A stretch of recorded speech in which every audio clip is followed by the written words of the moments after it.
Nedir bu? Meymun. Hani meymun? Ay sağ ol. Sen meymun ne yiyir? Banan. Banan getir bakalım. Ay sağ ol. Ver meymuna.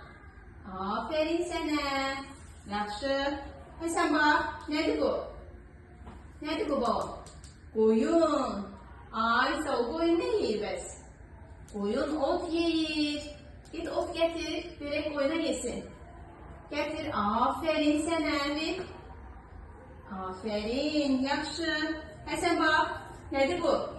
Tavşan. Aferin sana. Tavşan ne yiyir bəs?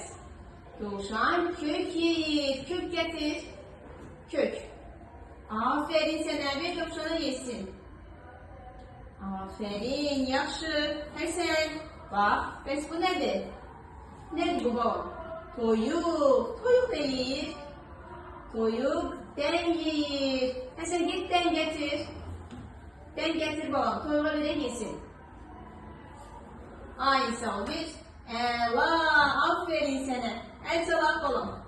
Aferin. Çak vur. Ay sağ ol.